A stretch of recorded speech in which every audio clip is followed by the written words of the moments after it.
website for details.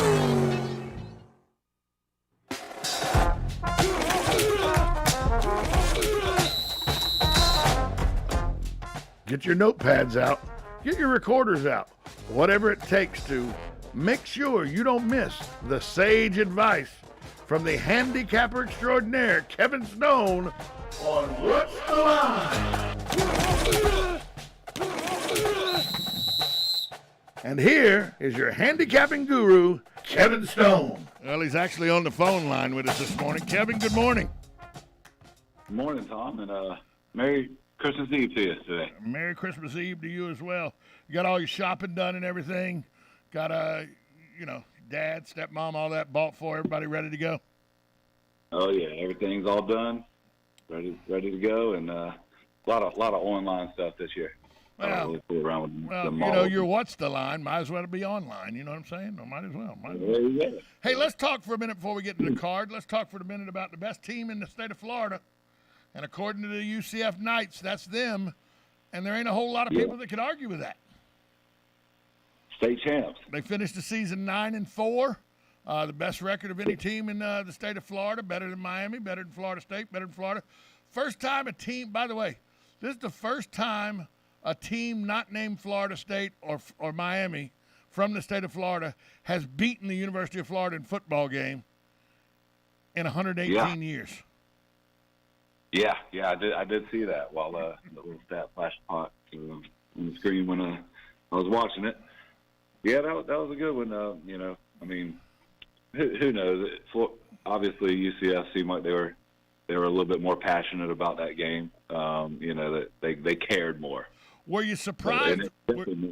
Were you surprised with how chippy it got towards the end? No, not at all. It seems like it was fun. Trash talk going back and forth. Even, I heard stories between school kids, in class talking about their Christmas break and things like that, and then in a classroom, and then all of a sudden it got heated. I think in Orlando. It's not really a rivalry, so to speak. But UCF wants it to be. For UCF, man, and Gus Malzahn, hearing him speak after that game, holy cow! He said, "Boy, recruiting is going to be a lot better now." Well, and he's a guy. He's a guy that knows how to recruit. He was an SEC coach at Auburn. He knows how to coach.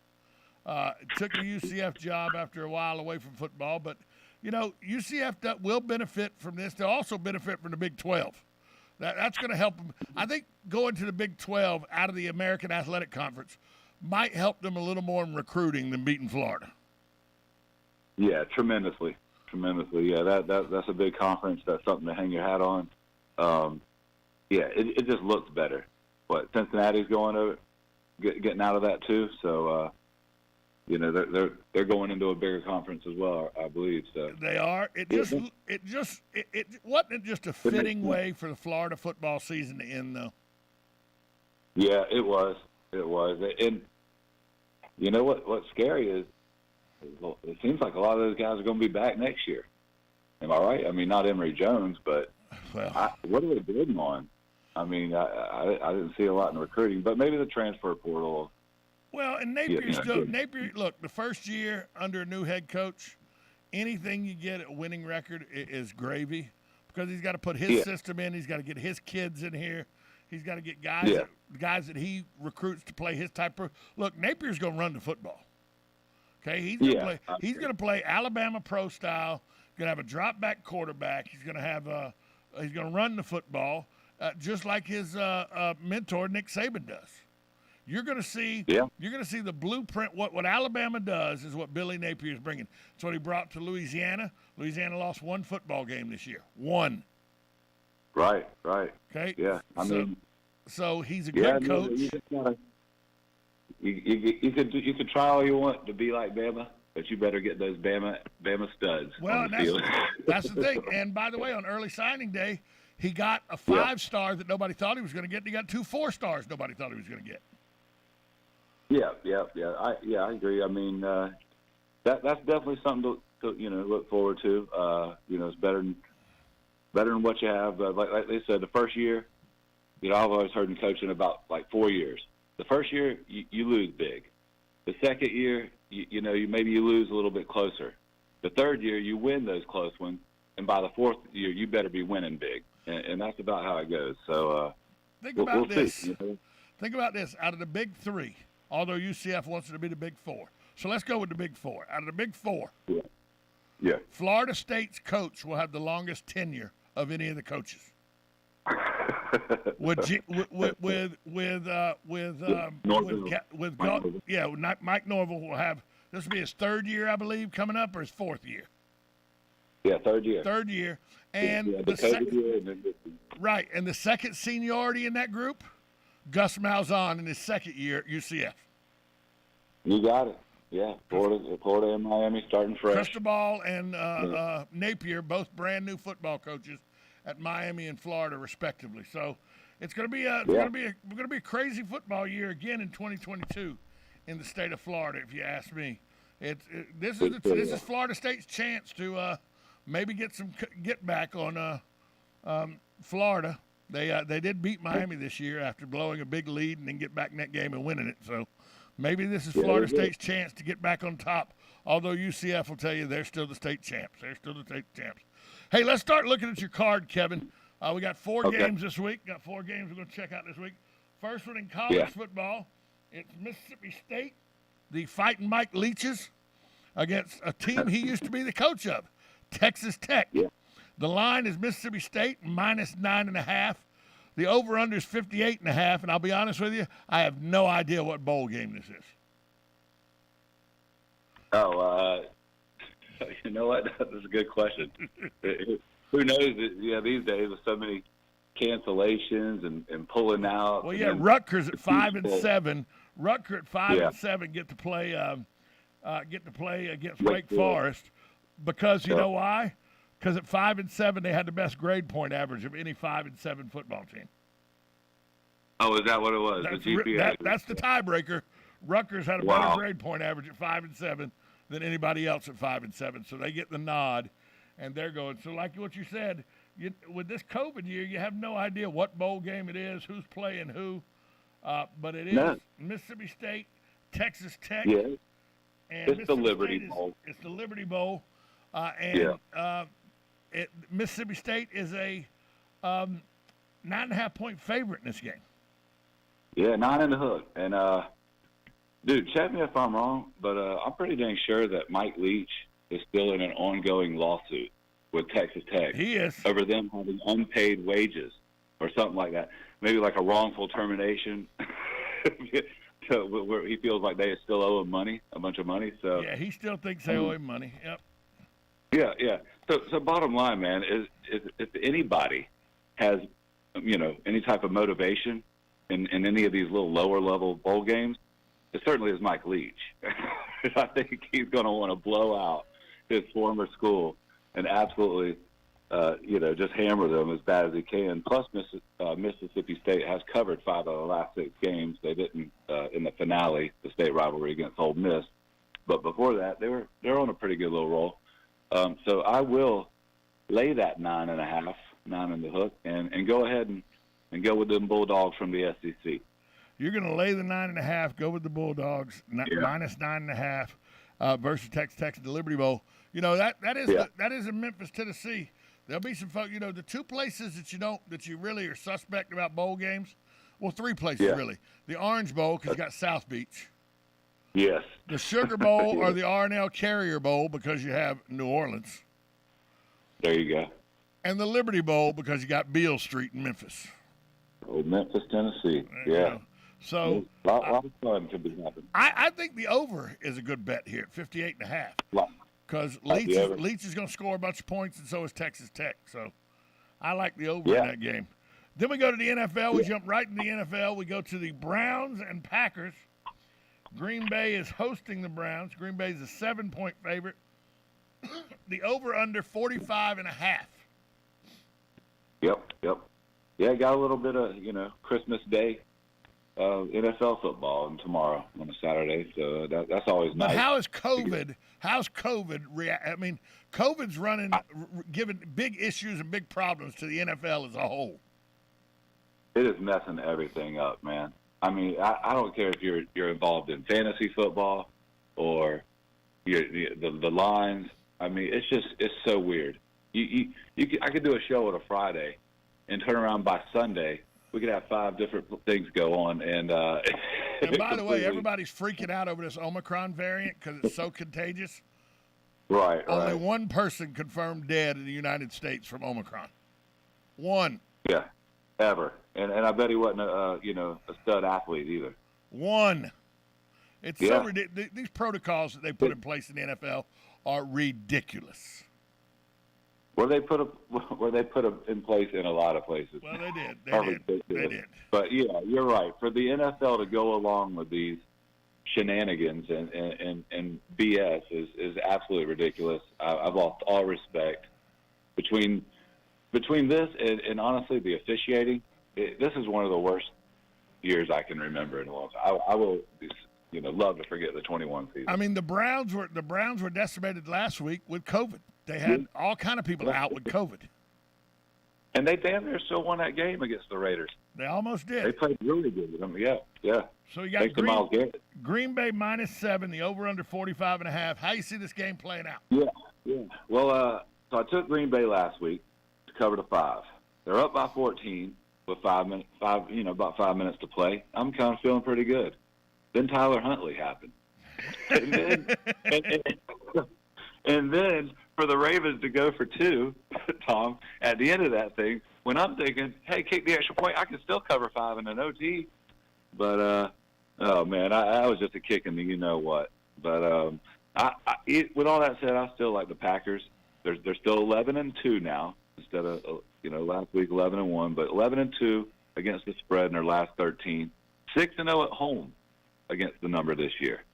So while the Browns, they haven't covered one line in 4 straight games, and they haven't covered a spread in 7 out of their last 9. So I love the Packers to cover that 7, and probably I would take the over 46 as well. If I had to look at you. The over, take the over. Yeah. Do you know the weather in Green Bay this weekend? 32, but it looks like sunny. Or did you see something? No, I'm looking. I'm pulling it up now. Oh, okay. I'm pulling it up right now. Looking at the 10-day. It'll be tomorrow's game. Tomorrow, a high of 33, a low of 22, with a 25% chance of rain or snow. Okay, yeah. Well, I'll take my chances on that. But Cleveland's used to the lake effect snow and everything, so it shouldn't be that big of a deal. If they do have inclement weather, that would affect the over/under more on on something like that rolling in. Then I would obviously go the other way on that if I knew. But you're taking the Packers minus the 7 points. Yeah, I love Aaron Rodgers. I mean, even if the Browns do get all those guys back, Aaron Rodgers at home, the guy's on a mission. And with Tom Brady laying an egg last week, Aaron Rodgers is now the front runner in Vegas to win the MVP. 2 years in a row, wasn't it? So he's got that. He's got that. Yeah. He's got to take his wins against Tom Brady when he can. Oh, yeah. And I was absolutely loving it and eating all of that up. Thank you very much for the Saints, because that was beautiful. The Saints have the Buccaneers number. There's no doubt about that. No doubt about that. They sure do. Then you got the Rams at the Vikings as your third game. The line has the L.A. Rams as a 3-point favorite going into Minnesota. The over/under is 49. Kirk Big Game Cousins, he's got to start winning some of these games like this. They brought him into Minnesota to go to the playoffs and win playoff games. He throws the ball all over the field. His numbers are great. Only one playoff win. He needs to get off the schneid and start winning some of these big games. This could be starting in that direction if he could figure out how to beat the Rams. But the Rams are a field goal favorite. Yeah, they are. Yeah, they're favored by 3. This is one of those games that I kind of kept going back and forth on, because I'm not really sure if I like the spread better or that over/under on the 49. So, but I finally kind of went with my gut. I settled on taking the Rams and go ahead and lay in that field goal. I mean, they won for me last week. That was one of my wins, and they covered. So, and they've covered in their last 3 games.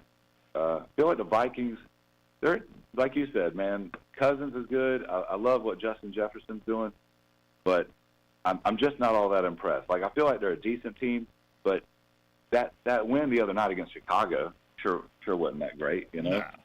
No. I wasn't impressed by that. The only thing that really, really makes me nervous, and I know you're going to bring it up, so I'll just go ahead and do it before you say it, is I don't like that the travel for L.A.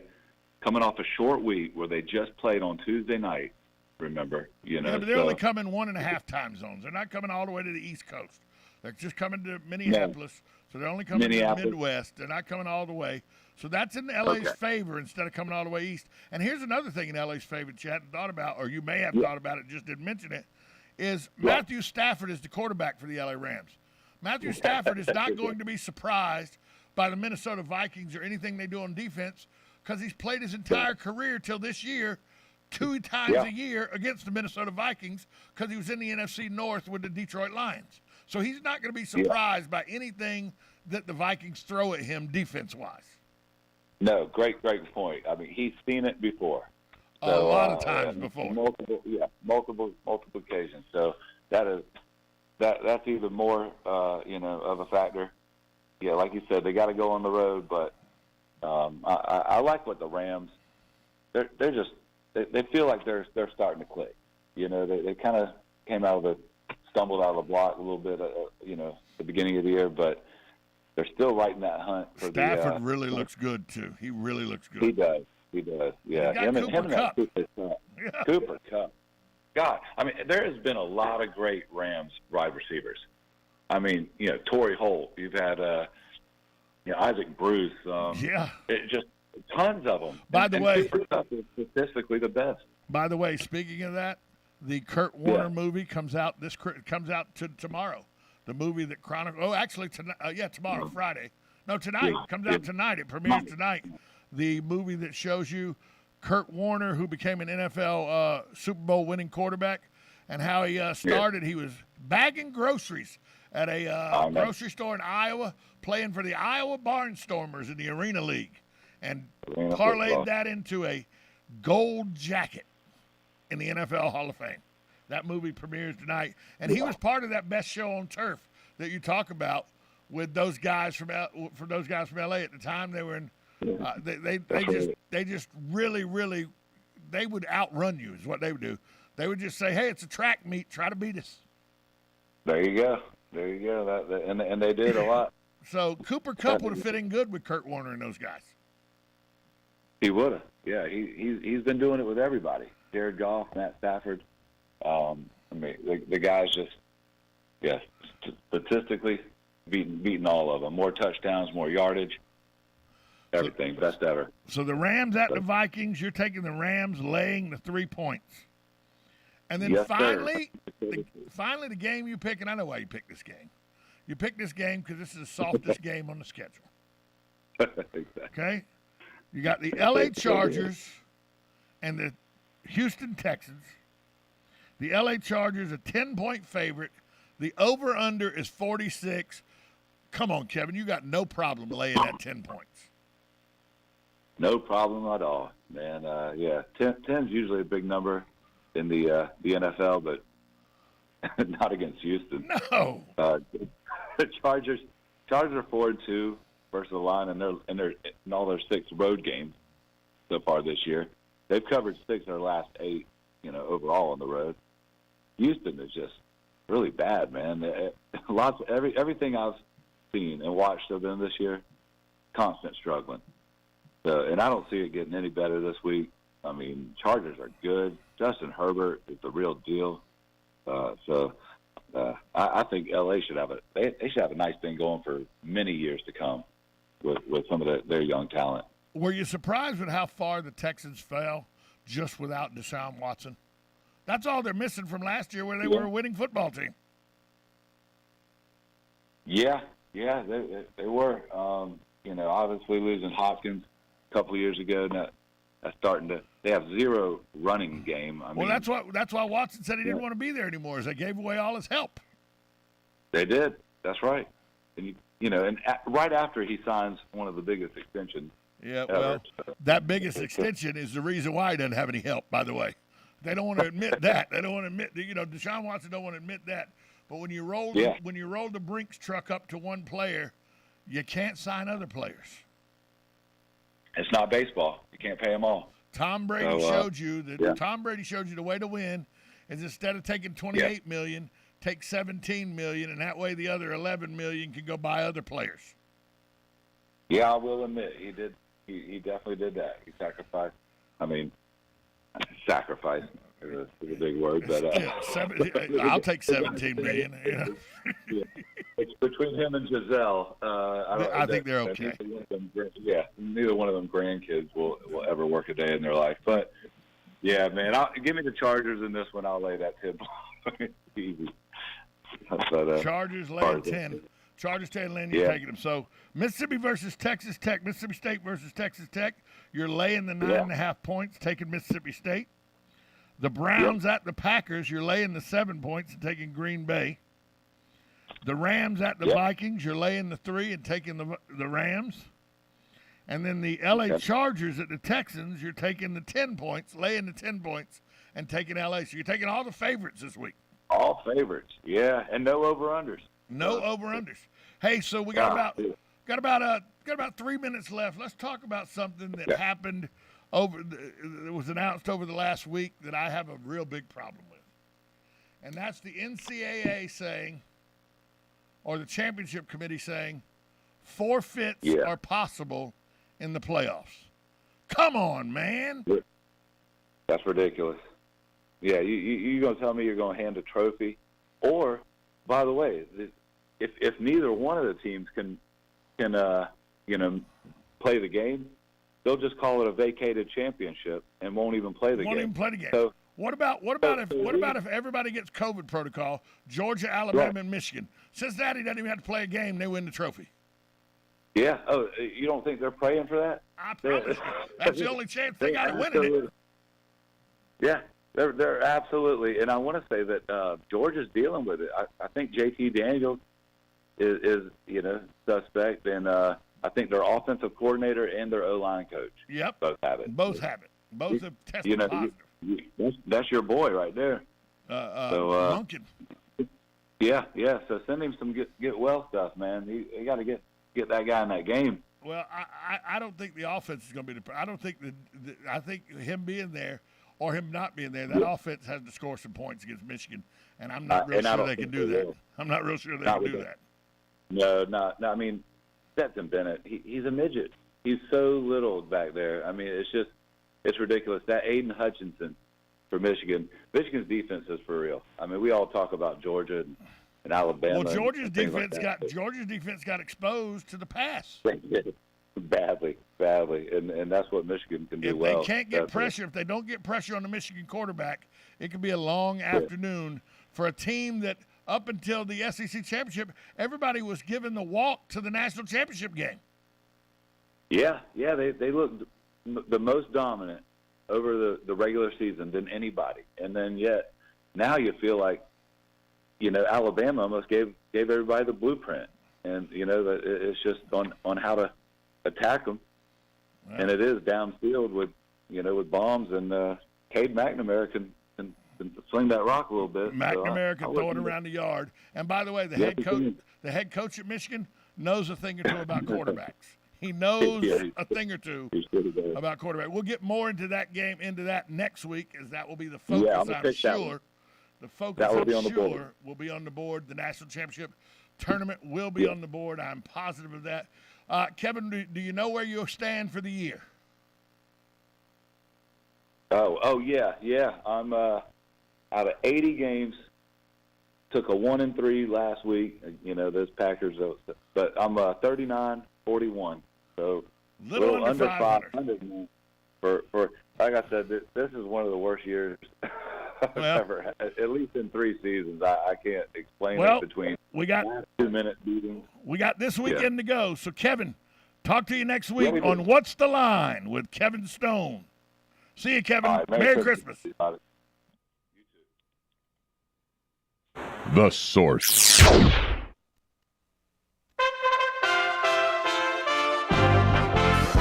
USA Radio News with Lance Pry. More good news. The food